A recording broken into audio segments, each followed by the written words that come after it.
Now, we began our week with the Fred Smith Leadership Symposium. If ever there was a time when the country needed someone with the wisdom of Fred Smith, it is now. I don't know any better investment you can make than right here at Lindsey Wilson College in the life of a student like Kelly or Stephan or Gloria or Sarah or Amanda, Brad, Hannah, Katie, or Kendall. Thank you for believing in our mission and for investing in our students. Thank you so much.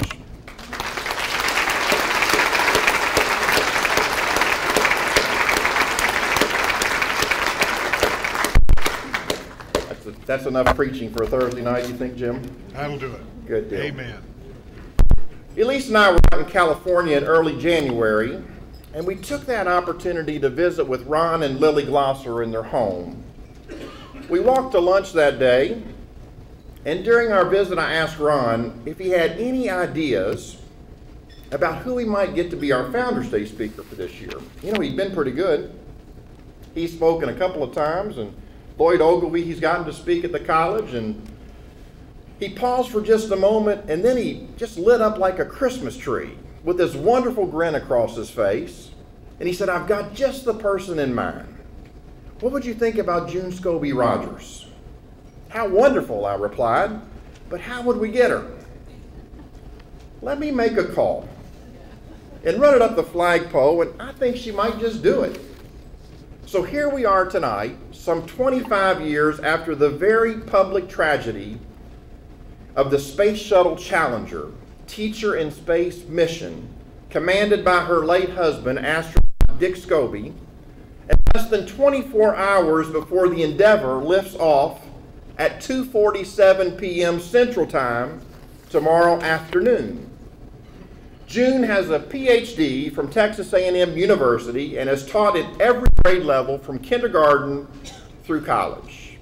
She's been nationally recognized as an advocate for the advancement of science and math education and serves as the founding chairman for space science education and has been instrumental in the development of over 50 Challenger Learning Centers around the globe.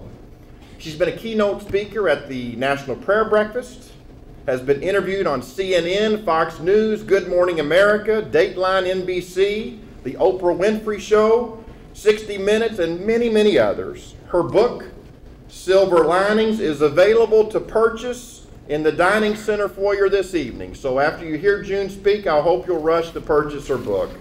Would you please give a warm Lindsey Wilson College welcome to Dr. June Scobie Rogers.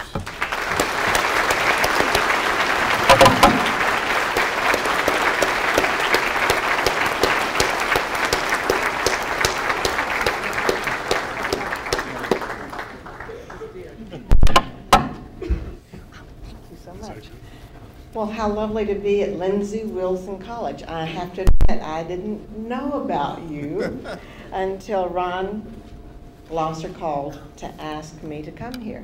Now I wouldn't miss having an opportunity to come meet you all.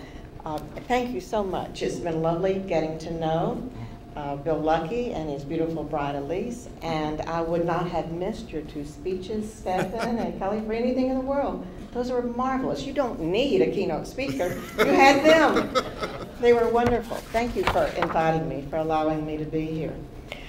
And what a beautiful setting, a venue. And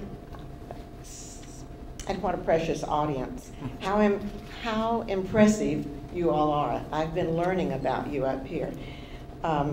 Somehow this seems backwards, though, with all that you've accomplished, all the construction, the beautiful buildings I've seen around campus, with trustees who are here today, honored members.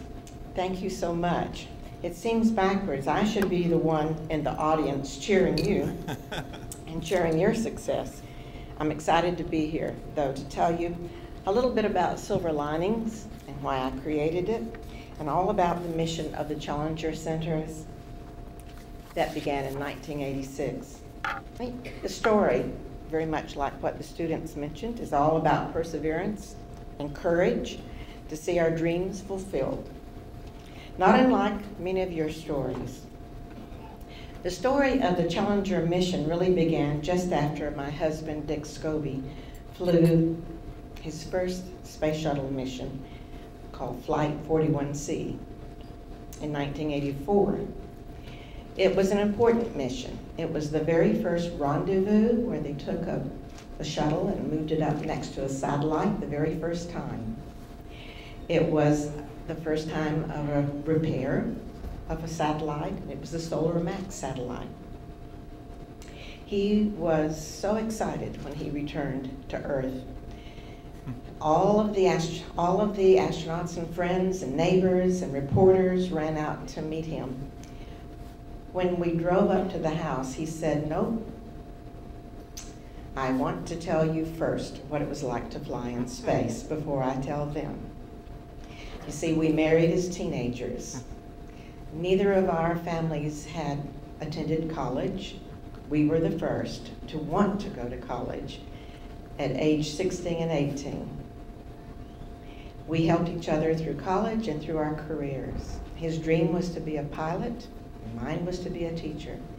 We struggled through all those years, and he said, "By golly, you're going to be the first person I tell you what it was like." So off we went to our favorite restaurant, and we sat at a window, and the stars in his eyes were as bright as those in the sky as he told me about his mission. He kept slipping his napkin under his dinner plate. I thought that was rather strange, and I said, "Hey, Scobie, what's going on here?" He said, "I felt like I was still in space." Only 3 hours before that, he had been in space. And then we talked about the joy of his flight, and he used a lot of Star Trek terminology. But then we always took a picture of ourselves. He'd lift his arm out with the camera and snap it. Sometimes it would just be our noses, but it was just remember something special. He took the picture, and because he'd been handling all the IMAX equipment, all the IMAX cameras, all the bigger cameras, they take the picture, they move it aside, it floats. They take another picture, they move it aside. You bet. A big old camera there in the restaurant came crashing to the floor. All the wait staff came over to see what the commotion was about. But then, after his joy of telling me about flight in space, I said, "But didn't it make you mad that President Reagan mentioned everybody's name on national television, but forgot your name?" He said, "No, June, what was important was the mission. It was a very successful mission. We got the job done." That tells you a lot about the kind of person he was. Within a year, he was assigned as the commander of what was called Flight 51L. We were overjoyed when NASA announced that teacher Krista McAuliffe from New Hampshire would be on his flight. Everyone said he would be the perfect commander, being married to a teacher. Well, for fun, his crew, the astronauts, presented her with apples. And I gave her my favorite quote: "To teach is to touch the future." She in turn coined it for herself: "I teach, I touch the future." In no time, their crew became known as the Teacher in Space crew in mission. Finally, launch day for shuttle 25th mission came about January the 28th, 1986. At the crack of dawn that brisk early morning at Kennedy Space Center, the Challenger crew, led by my husband, climbed aboard their space shuttle. It was so cold that icicles hung from the shuttle and the gantry. The orbiter was poised for liftoff and sparkled in the cool brightness of the Florida sun. Perhaps some of you were watching it on television. The Challenger families gathered with me atop a mission control building to watch this launch of our loved ones. Our spirits soared with the countdown to launch. The engines ignited a loud, thunderous roar. The ground shook with the sheer raw power of millions of pounds of thrust. And as the shuttle lifted off the pad, the crisp air crackled with the roar of the engines and the cheers from the crowd. We had such high hopes.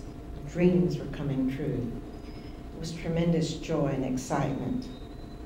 They were on their way. Then, the unspeakable happened. We watched as the solid rocket boosters screamed off on their own path, swirling in an unknown trajectory. The gigantic fuel tank exploded, and the orbiter shattered into a million pieces, just like our hearts.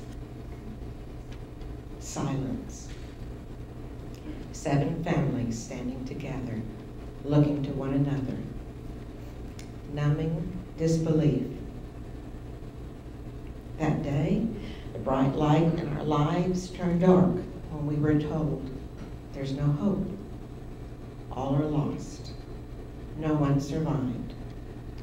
The tragic moments that unfolded before our eyes on that cold morning 25 years ago will forever be etched in our memory and in that of our nation, as will the words, no hope. Years later, my daughter, Kathy, wrote a letter to the children of the Colombian astronauts who died on re-entry. She expressed our feelings at the time her father died aboard Challenger. She wrote to these children, "My father died 100 times a day on televisions all across the country. And since it happened so publicly, everyone in the country felt like it happened to them. They wanted to say goodbye to American heroes. And me? I just wanted to say goodbye to my daddy." That was the most difficult part, is that our private loss was thrust into a very public arena. In the aftermath of the loss of our loved ones aboard Challenger, we had questions. What happened? I prayed not just for me and my children, but for a nation, for the pioneering spirit of our country. All around us, everybody was suffering. Newspapers, television, magazines, all said it was a national tragedy. I asked the other families, how can we help the children who are still waiting for lessons from the beloved school teacher? We had an idea. We knew we could not launch the satellites, but we could continue the mission. We could continue the educational mission. My student, Richard Gary, and friend artist Bob McCall helped us with a design of a mock-up mission, space mission control, and space station. The day of the accident, Vice President Bush came to the crew quarters to meet us, along with John Glenn. And as he spoke, he handed to me his home phone number and said, "Call if you need us." Once we had our idea, I called him.